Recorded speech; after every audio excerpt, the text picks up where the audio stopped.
Halo teman-teman, perkenalkan nama saya Chandra Sembilepa. Saya dari Provinsi Sumatera Utara, Kota Gunung Stoli. Jadi saat ini saya sedang sekolah di SMK Sultan Banyumas, kelas 10 TTKT 1. Jadi di video saya kali ini saya akan menjelaskan kepada teman-teman semua tentang jaringan, pengertian jaringan, fungsi-fungsi jaringan, dan lain-lain. Untuk penjelasan lebih lanjut, simak terus video saya teman-teman. Everybody wants something. Middle finger in the air, no fist pump. And me, Sean Wiz, got this bitch jumping. Nah, baik teman-teman. Jadi di sini saya akan menjelaskan topik yang pertama, yaitu pengertian jaringan. Mungkin teman-teman semua sering menggunakan jaringan, tapi tidak tahu apa itu jaringan. Jadi jaringan ini adalah hubungan antara yang satu dengan yang lain. Biasanya dalam komputer dikatakan hubungan antara komputer yang satu dengan komputer yang lain yang saling berhubungan. Jadi itulah jaringan. Nah, untuk topik yang kedua itu jenis-jenis jaringan. Jenis-jenis jaringan itu dibagi atas beberapa. Contohnya yang pertama, jenis jaringan berdasarkan lokasi. Jenis jaringan berdasarkan lokasi dibagi tiga jenis. Yang pertama, LAN. LAN ini singkatan dari Local Area Network, yang dimana LAN ini bekerja di dalam sebuah ruangan atau di dalam sebuah lingkup yang kecil. Contohnya rumah, gedung, dan juga sekolah. Yang kedua yaitu MAN. MAN ini singkatan dari Network Area Network, yang dimana MAN ini bekerja di dalam suatu kota atau di dalam suatu pulau, yang dimana bisa berhubungan di dalam suatu kota tersebut, tidak untuk di luar kota yang lain. Contohnya radio ini teman-teman hanya bisa bekerja di dalam satu kota. Jadi itu contoh dari jaringan LAN. Yang ketiga itu jaringan WAN. WAN ini singkatan dari Wide Area Network, yang dimana WAN ini bekerja di dalam lingkup yang sangat luas atau jaringan berbasis luas, yang dimana contohnya internet mungkin kita sering menggunakannya. Jadi internet ini salah satu contoh dari jaringan WAN. Contoh yang kedua, televisi, yang dimana televisi ini bekerja di dalam berbasis luas atau jaringan berbasis luas, yang dimana dia bisa mengambil channel-channel dari luar negeri menggunakan satelit. Jadi itu tiga jenis jaringan yang berbasis atau berdasarkan lokasi teman-teman. Nah, ada juga teman-teman jenis yang kedua. Jenis yang kedua ini bisa dibilang topologi atau perencanaan sebuah lokasi jaringan. Topologi ini dibagi atas 5. Topologi bus. Topologi bus ini kenapa dia bisa dibilang topologi bus? Karena ia berbentuk bus yang bentuknya kayak bus yang sering kita lihat teman-teman. Yang kedua yaitu topologi ring. Kenapa dia bisa dibilang topologi ring? Karena dia berbentuk bulat atau berbentuk cincin.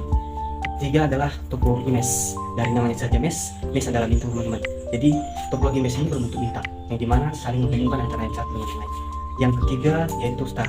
Sama juga, star ini adalah sebuah topologi yang digunakan untuk menghubungkan komputer yang satu komputer dengan komputer yang lain. Tapi kelebihan star ini teman-teman, dia hanya menggunakan satu alternatif atau satu komponen di dalamnya, yaitu switch, yang dimana ketika komputer satu itu rusak, kita bisa mendeteksi di mana komputer yang rusak dan tidak mengganggu komputer-komputer yang lain. Yang kelima yaitu tree. Topologi tree ini teman-teman, dimana namanya saja bisa dibilang tree. Tree ini adalah pohon, yang dimana dia menggunakan satu kabel tunggal untuk menghubung antara komputer yang satu dengan komputer yang lain. Nah, ada juga jenis-jenis yang ketiga teman. Jenis yang ketiga ini salah satunya itu jaringan wireless atau jaringan wireless. Jadi jaringan wireless ini jaringan yang tidak menggunakan kabel yang menghubungkan antara yang satu dengan yang lain, tapi menggunakan wireless. Ada juga beberapa alternatif wireless atau alat penggunaan wireless secara software yang bisa saya bagikan kepada teman-teman semua. Contohnya yaitu Bluetooth dan Pushpod. Jadi contoh dari jaringan wireless ini teman-teman, atau yang biasa kita gunakan itu internet. Jadi internet itu contoh dari jaringan wireless. Nah, ada juga teman-teman yaitu jaringan peer-to-peer. Jaringan peer-to-peer ini bisa disingkat dengan jaringan kedua. Perangkat jaringan ini berperan sebagai client dan server, yang dimana sumbernya secara bersama, atau bisa disingkat, bisa dibilang teman-teman itu untuk dimana client dan server bisa bekerja secara bersamaan, berbagi data secara bersamaan, dan tidak menentu sebagai server dan lain. Beda dengan jaringan client dan server. Mana jaringan client dan server itu menggunakan mana server. Jadi itulah jenis-jenis jaringan. Nah, untuk topik yang ketiga yaitu IP protokol. IP protokol ini teman-teman memiliki dua jenis, yaitu IP protokol konvensional dan IP protokol konvensional. IP protokol ini juga memiliki yang pertama itu plasma. Ini berskala besar. Yang kedua plasma ini berskala menengah. Yang ketiga itu plastik. Plastik ini berskala kecil. Jadi IP protokol ini juga teman-teman memiliki konsumen. Konsumen dari IP protokol yaitu privat, publik, dinamis, dan sebagainya. Di IP protokol ini memiliki dua cara berinteraksi. Jadi IP protokol ini salah satu alamat atau cara kita mengkonfigurasi sebuah jaringan. Jadi ada dua cara konfigurasinya, menggunakan static atau DHCP. Artinya dari situ contohnya DHCP ini salah satu cara kita dalam mengisi kelas-kelas tadi.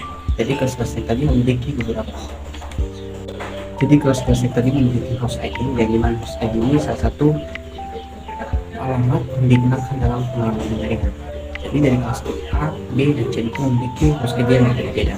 Jadi guna di DHCP dan static itu untuk mengisi host ID pada sebuah jaringan, sehingga jaringan kita buat tersebut bisa memiliki alamat dan tertentu di mana arah dan tujuan kita mengirim sebuah data. Sekian dari penjelasan saya mengenai topik yang ketiga. Sekian dari video saya teman-teman. Jika ada kesalahan dalam penjelasan saya mohon dimaklumi. Saya berharap supaya penjelasan saya kali ini bisa dipahami oleh teman-teman semua.